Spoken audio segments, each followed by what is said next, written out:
In this part of the debate, this girl comes in identifying as a Canaanite, and by the end of the debate, she's identifying as Jewish. So let's take a look at this interaction.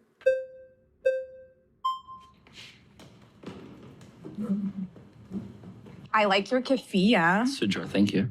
It's really nice. Thank you. She came in right after the exchange where Rudy just explained that it's a sudra, that it has Jewish roots. It's not the same thing as a keffiyeh, but there are similarities because our cultures and our histories are similar. And so to come in with that energy and attitude just kind of shows the position that she's starting from. From my culture. Definitely not taking. Okay, so can you talk to me about this idea that you have of you being indigenous? Sure. Do you believe in the Torah? Yes. Okay, wonderful. So in the Torah, it talks about how the Israelites went to the land of Canaan. Do you agree with that? Yes.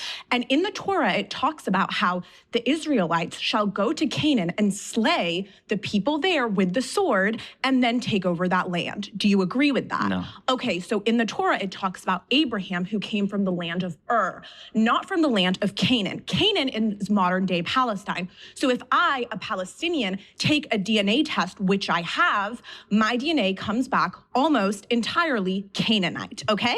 If an Ashkenazi Jew takes that same DNA test, their DNA comes back entirely European. So talk to me about how you think this is an indigenous, your people are indigenous. Sure. She has no idea the can of worms that she just opened by starting with a reference to the Torah. Here we go. Love how you brought up the Torah. And so since we're using the Torah, let's go from the beginning, okay? So you have Noah, who has the ark and has several children. One of those children is called Shem. Shem becomes the father of the Semites, right? All the Semitic peoples are descendants from Shem. Then there's another son called Ham. Ham has eventually a descendant called... Why is she already over it? The conversation just started. Canaan, who's born in Africa. Eventually, the Canaanites descend from Africans who are living at that region. The Canaanites eventually take the land of the descendants of Shem, which are the Hebrews.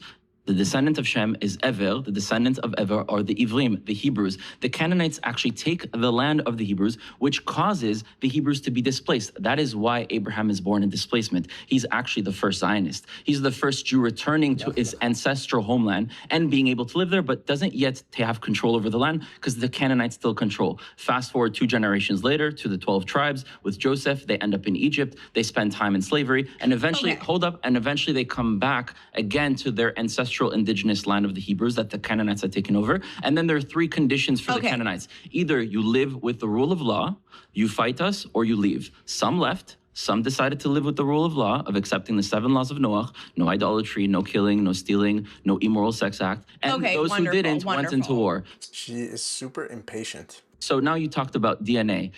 There's no such thing really as Canaanite DNA. They found individual. Oh my God. Can we just stop? No. The sources. This is not factual. I cannot let you go on this non-factual and Jubilee will source all of those facts for us and for all the people listening. I don't think they can really define what DNA is specifically Canaanite. At least right now, we don't have the science to confirm that. They're going to source that there's no such thing as DNA. No, I didn't say there's no such thing as Canaanite DNA. You find, okay, so then can you explain? Yes, let me explain. How a DNA test would say that I am Canaanite. When you find descending from Canaan, what I'm going to answer. where Palestinians That's exactly are from. what I'm going to answer. When you look into the ground and you find bones, they are assuming that this is not a Hebrew population, that this is a Canaanite population. Why? Because people are using the Torah and saying, oh, before it was the land of the Hebrews, it was Canaanite. But before it was Canaanites, it was the land of the Hebrews. So people are assuming that the DNA found in that area has to be Canaanite. Now, it might be that you descend from that population that had come into the land and taken the land of Hebrews and were idolaters and actually horrible people, right? You have Samson and Delilah. I'm Palestinian, so I'm descending from horrible people. I'm not saying that you're a descendant of horrible people. She's really trying to take everything he says out of context and put words in his mouth. Intentionally putting words in order to try to demonize me. What did you just say what did you say about the Canaanites? If you did your DNA, I think your DNA would actually come Jewish. The same way that the Jews who had an experience in Europe comes up Jewish. I agree with you that my ancestors are Jewish. Correct? Correct. So I'm surprised at how quickly she just agreed and was like, you're right. What you are saying, that you have a territorial claim to the land of Israel, is basically like someone from, let's say, America, or a white man from Europe converts to Islam. He converts. He's a Muslim now.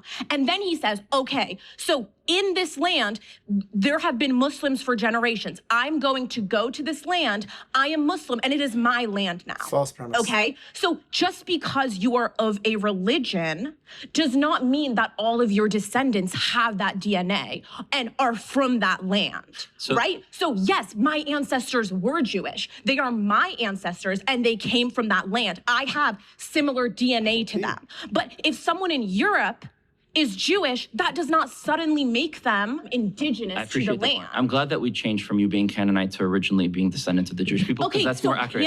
But let me explain.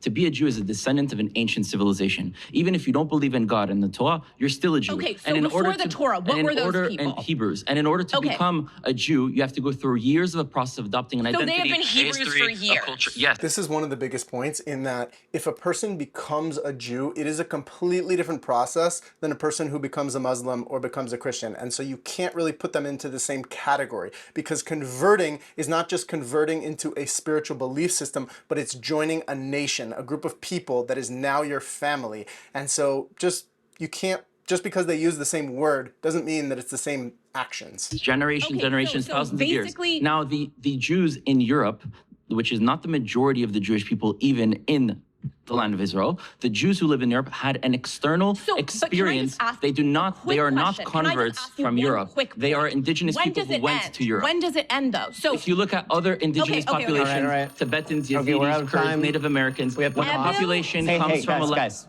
So the takeaway here is that a lot of people who are against Israel will make the claim that because the majority of the Jewish population was away from the land of Israel for a long period of time, that their connection has been severed and it's no longer real.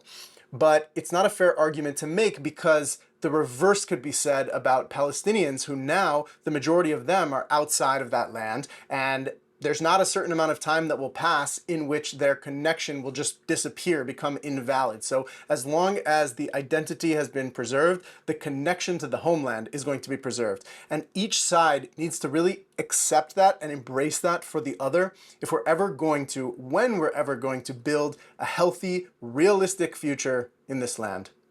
Peace.